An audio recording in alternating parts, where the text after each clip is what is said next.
चलिए, तो चैप्टर है सरफेस केमिस्ट्री, या इसका दूसरा भी नाम होता है एब्जॉर्प्शन। तो सॉरी, एडजॉर्प्शन, एडजॉर्प्शन। और इसमें एक और टर्म है एब्जॉर्प्शन।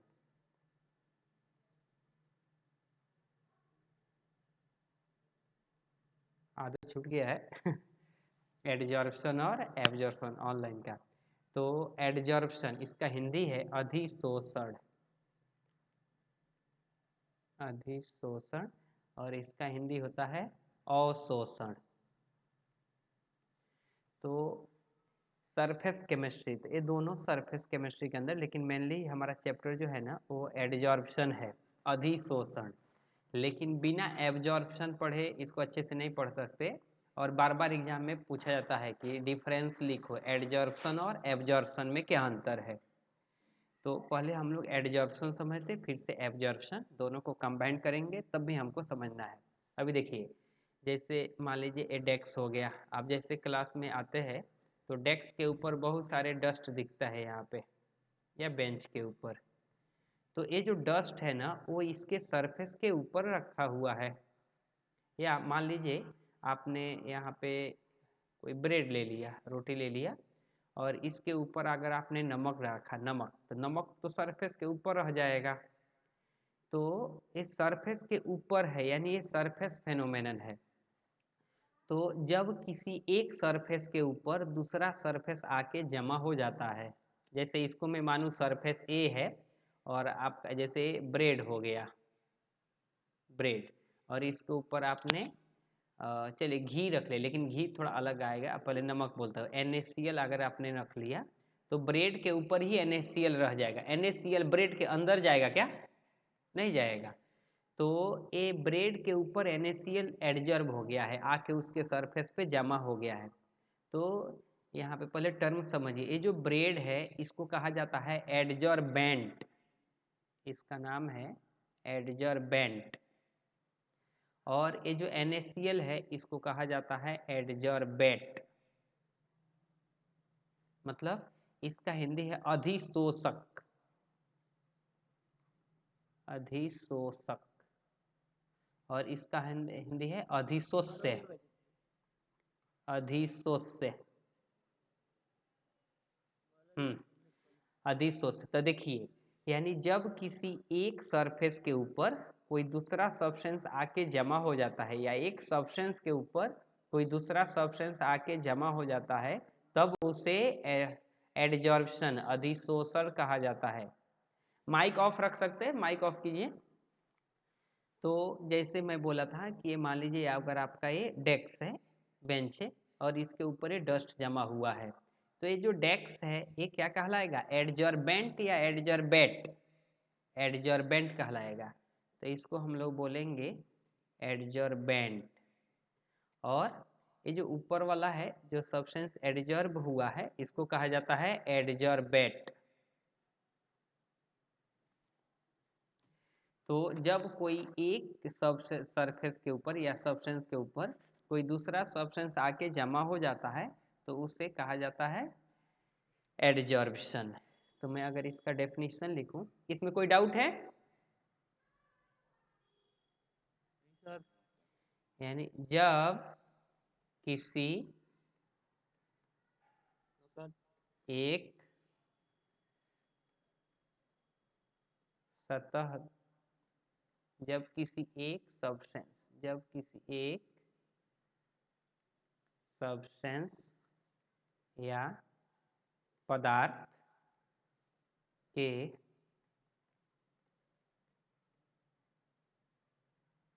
सरफेस पर दूसरा पदार्थ जमा हो जाता है, जमा हो जाता है, तो उसे एडजॉर्प्शन, एडजॉर्प्शन कहा जाता है। देखिए ध्यान से, एक इसमें क्या लिखा है, किसी एक सब्सटेंस, किसी एक पदार्थ के सतह के ऊपर कोई दूसरे पदार्थ का आ जाना, उसको एडजॉर्प्शन कहते हैं। आप बोल सकते हैं जैसे नॉर्मल, मान लीजिए ये वाल हो गया, ये दीवार हो गया, और इसके ऊपर कलरिंग कर दिया जाता है। तो ये बताइए, कलर क्या दीवार के अंदर जाता है क्या? नहीं जाता, ये केवल सरफेस के ऊपर ही रह जाता है।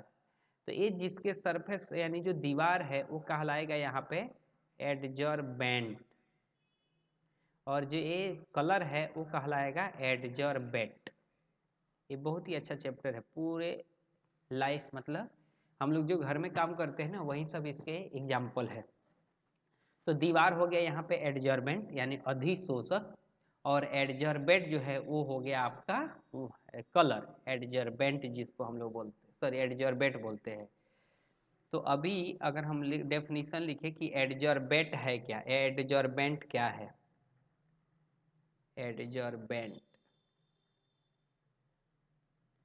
तो वह पदार्थ या वह सब्सटेंस जिसके ऊपर एडजॉर्प्शन होता है, वह पदार्थ जिसके सतह पर एडजॉर्प्शन होता है, एडजॉर्बेंट, एडजॉर्बेंट कहलाता है।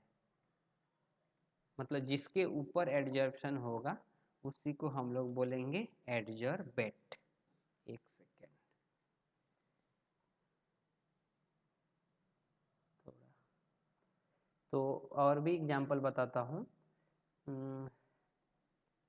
जैसे अगर आपने जैसे अभी अमरूद लिया और अमरूद के ऊपर आपने थोड़ा मसाला डाल दिया, तो जो मसाला है जिस काटकर अमरूद काटकर, तो जो मसाला डाल दिया वो किसका काम करेगा, एडजॉर्बेंट का कि एडजॉर्बेट का?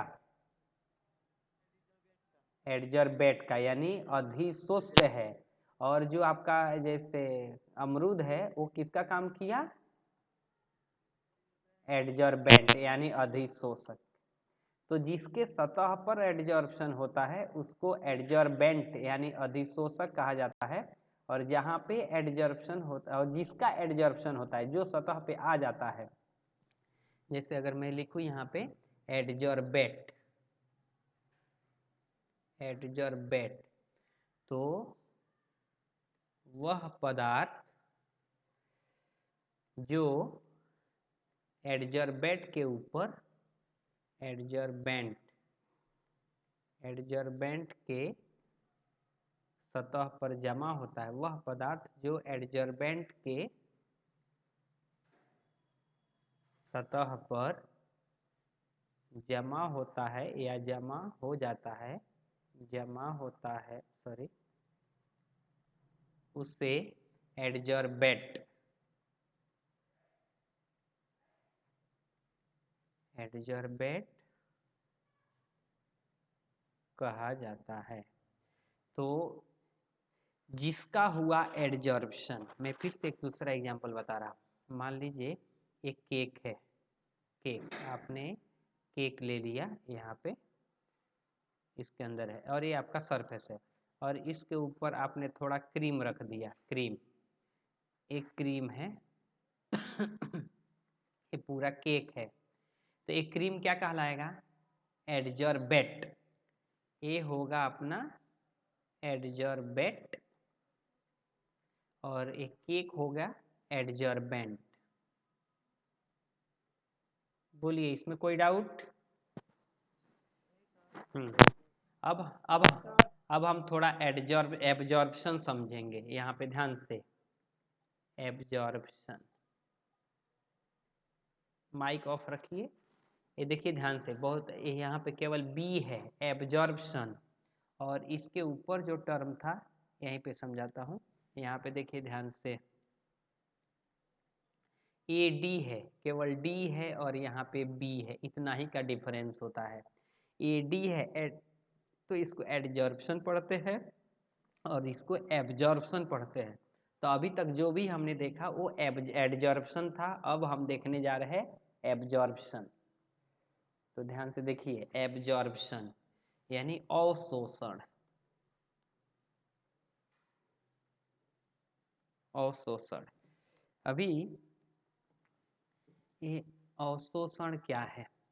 अभी मान लीजिए, ध्यान से, हमने केक लिया, फिर से वही एग्जाम्पल, एक केक है, अंदर बहुत सारा मटेरियल है, और इसके ऊपर अगर हम थोड़ा सा मिल्क डाल दें, मिल्क, तो आप बताइए क्या होगा? मिल्क केवल सरफेस पे रहेगा कि अंदर चला जाएगा? अंदर जाएगा, अंदर चला गया। तो जब कोई पदार्थ किसी एक दूसरे पदार्थ के अंदर चला जाता है तो इसको बोलते हैं एब्जॉर्प्शन, यानी अवशोषण। उसने क्या कर लिया? अवशोषित कर लिया। जैसे आपने नाम सुना होगा, अवशोषण होता है।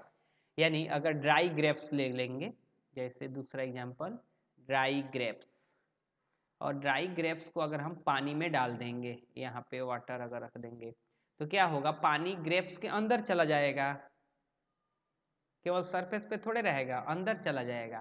तो जब अंदर चला गया है तो हम इसका नाम बोलते हैं ये एब्जॉर्ब हो गया है, यानी इसको एब्जॉर्प्शन बोलते हैं, अवशोषण। समझ रहे क्या?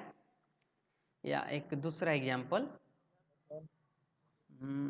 या आपने रोटी ही लिया, यहाँ पे ब्रेड लिया, और आपने यहाँ पे घी रख दिया, घी। तो आप मेरे को बताइए, घी तो सरफेस पर रहेगा कि अंदर चला जाएगा? ये तो ब्रेड उसको सोख लेगा ना, जैसे पाव रोटी आप जिसको बोलते हैं वो ले रहे हैं यहाँ पे, तो घी तो उसके अंदर चला जाएगा ना।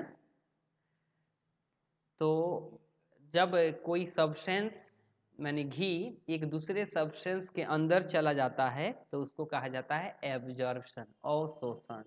यानी अगर मैं डेफिनेशन लिखूँ इसका, तो मैं क्या लिखूंगा? जब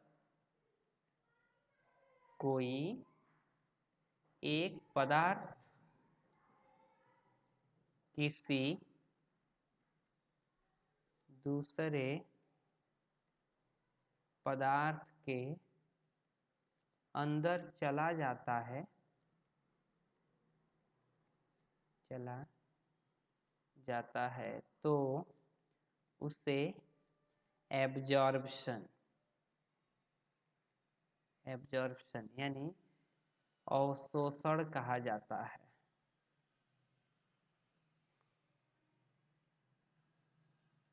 अवशोषण कहा जाता है। कभी कभी क्या होता है, एब्जॉर्प्शन और एडजॉर्प्शन यानी अवशोषण और अधिशोषण एक टाइम पे ही होता है, एक साथ होता है, तो उसका एक अलग नाम है, उसको हम लोग कहते हैं सॉर्प्शन। इंग्लिश में नाम है इसका सॉर्प्शन। ये सॉर्प्शन क्या है पहले समझते हैं, फिर से हम लोग लिखेंगे। जैसे मिट्टी लिया, यहाँ पे मिट्टी, यहाँ पे है बड़ा सा एक पार्टिकल लिया है, ये छोड़िए, मिट्टी नहीं, सबको समझता है, ब्रिक ले लेते हैं, यहाँ पे ब्रिक, ईंटा, जिसको आप ईंट कहते हैं, और इसके ऊपर हम लोग क्या करते हैं ना, क्रीम, क्या बोलते हैं उसको, आइसक्रीम रख देते हैं या क्रीम डालते हैं, क्रीम, लेकिन उसमें लिक्विड होना चाहिए, क्रीम रखते हैं। तो आप बताइए, जब हम क्रीम रख देंगे तब तो जो लिक्विड होगा वो सरफेस के अंदर चला जाएगा, और जो सॉलिड होगा, जो क्या होगा, वो सरफेस के ऊपर रह जाएगा, होगा कि नहीं? क्रीम का जो लिक्विड है वो तो ब्रिक के अंदर, ब्रिक तो सोख लेगा उसको। मान लीजिए पानी मिला है इसमें, पानी में, पानी तो ब्रिक के अंदर चला जाएगा, और जो सॉलिड है वो सरफेस के ऊपर रह जाएगा। तो यहाँ पे दोनों हो रहा है। जब सरफेस पे रह गया तब हम बोलेंगे, जो सरफेस पे रह गया तब हम बोलेंगे एडजॉर्प्शन हुआ है, और जो क्रीम का पार्ट अंदर चला गया है उसका हुआ है एब्जॉर्प्शन। तो ऐसे दोनों होता है, यानी जब एडजॉर्प्शन और एब्जॉर्प्शन एक साथ होता है तो वैसे प्रोसेस को सॉर्प्शन कहा जाता है। मैं लिख देता हूं डेफिनेशन, जब एडजॉर्प्शन और एब्जॉर्प्शन एक साथ होता है तो उसे सॉर्प्शन कहा जाता है। एक साथ हो रहा है। जैसे आप देखे होंगे, सबने देखा होगा, जैसे ईंट आता है तो ईंट पे जब हम पानी डालते हैं तो पानी अंदर चला जाएगा। लेकिन मान लीजिए आप पानी डालते हैं और पानी में कंकड़ पत्थर हो, तो कंकड़ पत्थर भी अंदर जाएगा क्या? नहीं जाएगा। कंकड़ पत्थर तो सरफेस पे रह जाएगा। तो वो हो गया एडजॉर्प्शन। और जब पानी अंदर चला गया तो वो हो जाएगा एब्जॉर्प्शन। इसमें कोई डाउट?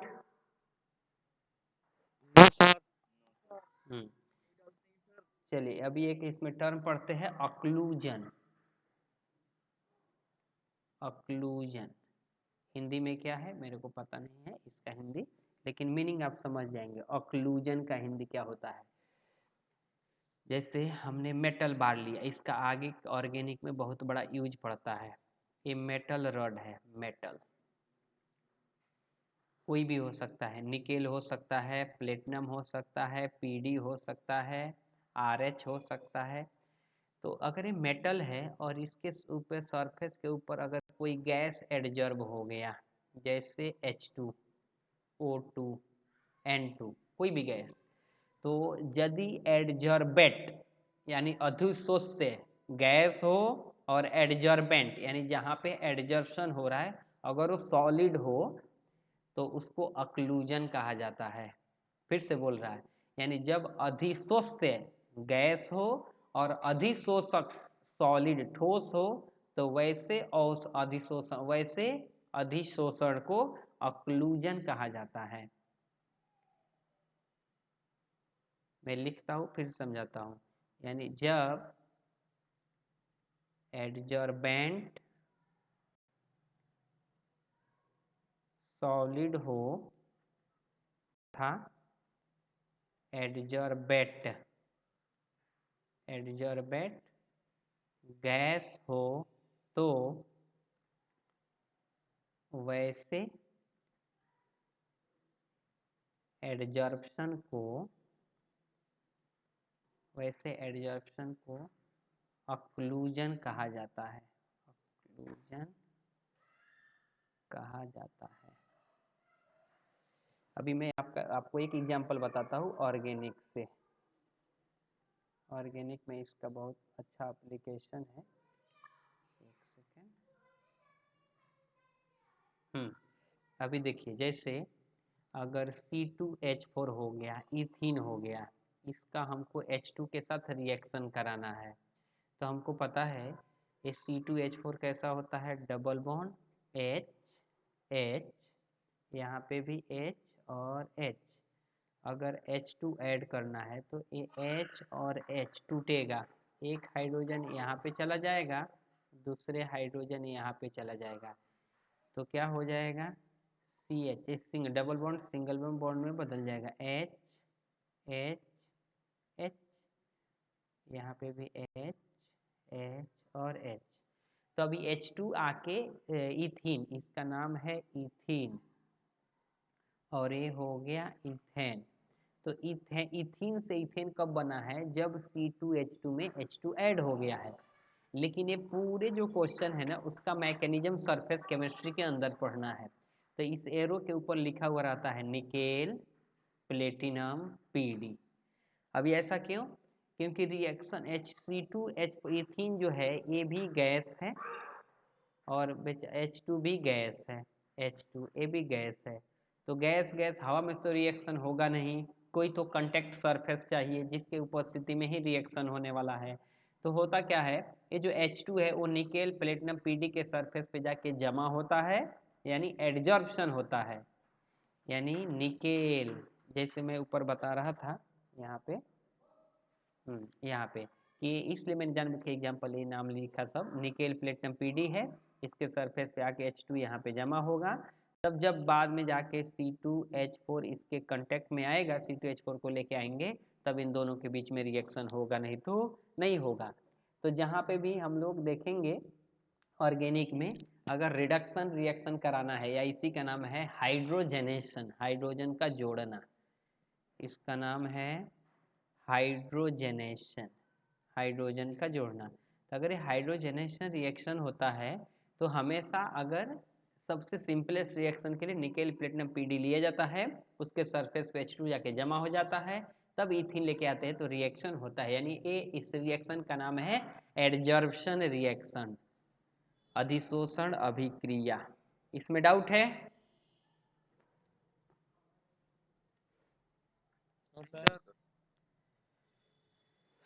तो ये एडजॉर्प्शन के लिए अभी हमको दो कंटेंट मतलब पता होना चाहिए कि किसके सरफेस पे एडजॉर्प्शन होगा और कौन एडजॉर्ब होगा।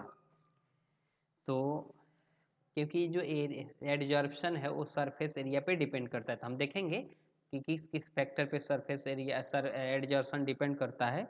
लेकिन उसके पहले मैं कुछ एग्जांपल लिख देता हूँ। एग्जाम में पूछा जाता है कि एडजॉर्बेंट कौन है, एडजॉर्बेंट कौन है। तो आपको ध्यान देना है, इधर मैं लिख रहा एडजॉर्बेट यानी अधिशोष्य, अधिशोष्य। इधर लिख रहा एडजॉर्बेंट यानी अधिशोषक, जिसके सरफेस पर अधिशोषण होगा। अगर H2 गैस का एडजॉर्प्शन कराना है, H2 गैस, तो सबसे फेमस है पीडी मेटल, पीडी लिया जाता है। इसके जगह पे निकेल प्लेटिनम भी लिया जाता है। अगर O2 अगर का एडजॉर्प्शन कराना है, O2 का, तो इसके लिए हम लोग टंगस्टन लेते हैं, W, टंगस्टन लिया जाता है। अगर हमको N2 का एडजॉर्प्शन कराना है तो एक सब्सटेंस आता है जिसका नाम है माइका, माइका या निकेल, तो इसके लिए हम लोग निकेल लेते हैं। तो अगर NH3 या CH4 का एडजॉर्प्शन कराना है, ये एग्जाम में पूछता है, NH3 हो CH4 हो, तो इसके लिए एडजॉर्प्शन के लिए लिया जाता है चारकोल, चारकोल। जैसे ये बहुत इसका यूज है। अगर H2O वेपर, H2O वेपर को अगर हमको एडजॉर्ब कराना है तो उसके लिए सरफेस लिया जाता है silica gel, silica gel, silica मतलब SiO2, SiO2 बालू। तो बालू आप देखे होंगे, सबने एक्सपीरियंस किया होगा इसका, कि जब नदी या कहीं से अगर बालू लाया जाता है तो उसमें पानी बहुत सोखे रहता है, वो पानी को सोख के रखता है, उसकी कैपेसिटी होती है सिलिका जेल की, सिलिका की, क्योंकि पानी को एब्जॉर्ब कर लेता है। समझे क्या?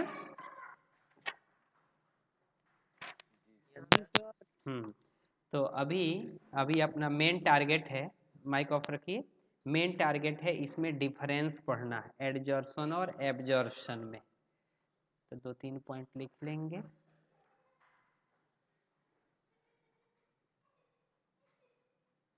डिफरेंस बिटवीन एडजॉर्प्शन और एब्जॉर्प्शन, इन दोनों में अंतर पढ़ना है कि आखिर इन दोनों में क्या है। तो इधर हम लोग लिखेंगे एडजॉर्प्शन, इधर पढ़ रहा है एब्जॉर्प्शन। तो एडजॉर्प्शन क्या होता है बताइए? इसमें तो कोई एक पदार्थ दूसरे पदार्थ के आके ऊपर जमा हो जाता है। आवाज आ रही? तो इसको कहा जाता है ना सरफेस फेनोमेनन, ये सरफेस फेनोमेनन है, यानी सतह पे होता है, यानी इसको हिंदी में सतह घटना बोलते हैं। और इसको कहा जाता है बल्क फेनोमेनन, बल्क फेनोमेनन। मैं पहले डेफिनेशन लिख देता हूँ। जब कोई एक पदार्थ किसी दूसरे पदार्थ के सतह पर आ जाता है तो उसे एडजॉर्प्शन कहा जाता है। एडजॉर्प्शन कहा जाता है। अब हम पढ़े एब्जॉर्प्शन, यानी जब कोई एक पदार्थ किसी दूसरे पदार्थ के अंदर चला जाता है, अंदर चला जाता है, तो उसे एब्जॉर्प्शन कहा जाता है। एब्जॉर्प्शन कहा जाता है। इसमें कोई डाउट है क्या? एक तो एब्जॉर्प्शन केवल सरफेस पे हो रहा है और दूसरा उसके अंदर चला जा रहा है, तो एक को हम लोग बोलते हैं एब्जॉर्प्शन, दूसरे को बोल रहे हैं एडजॉर्प्शन। करेक्ट ना? हाँ। बोलिए। रुई के अंदर पानी चला जाता है। आए? मतलब रुई के अंदर पानी चला जाता है तो नहीं होगा। हाँ, तो पानी अंदर चला जाता होता है ना, होगा ना? हो तो वो पानी सोख लेता है ना, तो वो एब्जॉर्ब किया या एडजॉर्ब किया बताइए? वो तो एब्जॉर्ब किया ना, जी सर। उसके अंदर चला गया है। तो ये पहला पॉइंट इसको को लिएगा। दूसरा पॉइंट ये है, ये सरफेस फेनोमेनन होता है और ये बल्क फेनोमेनन होता है, मतलब उसके अंदर चला जाता है। या आप शॉर्ट में लिख सकते हैं इसमें तीसरा पॉइंट कि एडजॉर्प्शन सरफेस के ऊपर होता है, एब्जॉर्प्शन सरफेस के अंदर, मतलब सरफेस के या पदार्थ के अंदर होता है। मैं अगर लिखना चाहूँ तो लिख देता हूँ, एडजॉर्प्शन किसी पदार्थ के सतह पर होता है, इसमें आप पॉइंट लिखेंगे, एब्जॉर्प्शन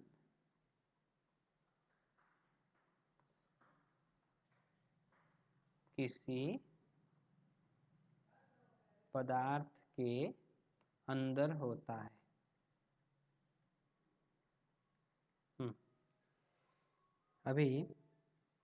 अभी बताइए, जो एडजॉर्प्शन होता है शुरू में क्या होता है? एडजॉर्प्शन, क्योंकि सतह, जैसे सतह है तो पूरा ऊपर सतह खाली होता है, तो शुरू में जो एडजॉर्प्शन है बहुत फास्ट होता है और धीरे धीरे धीरे धीरे उसका टाइम, धीरे धीरे उसका रेट कम हो जाता है। लेकिन एब्जॉर्प्शन में नहीं होता है। एब्जॉर्प्शन में क्योंकि उसके अंदर जाना है, तो एब्जॉर्प्शन का रेट अप्रॉक्सिमेटली समान ही होता है। यानी हम लिखेंगे कि एब्जॉर्प्शन का रेट शुरू में ज़्यादा होता है और बाद में धीरे धीरे धीरे धीरे कम हो जाता है, जबकि एब्जॉर्प्शन का रेट हमेशा यूनिफॉर्म एक ही होता है। जैसे आपने देखा होगा, अगर हम चना ले लेंगे और उसको पानी में डाल देंगे, तो क्या चने के अंदर पानी देखते देखते चला जाता है क्या? नहीं जाता है। उसके लिए टाइम लगता है और धीरे धीरे धीरे धीरे पानी जाता है। एब्जॉर्प्शन का एक रेट फिक्स होता है, जबकि सरफेस पे देखेंगे तो वो शुरू में फास्ट होगा, बाद में जब एरिया कम हो जाएगा, सरफेस कम रहेगा, तो धीरे धीरे धीरे कम हो जाएगा। इसमें डाउट है? यानी हम लिख रहे हैं एडजॉर्प्शन, एडजॉर्प्शन का रेट शुरू में बहुत ज़्यादा होता है और टाइम के साथ रेट घटता जाता है, घटता जाता, घटता जाता है। जबकि यहाँ पे हम लोग क्या लिखेंगे? एब्जॉर्प्शन,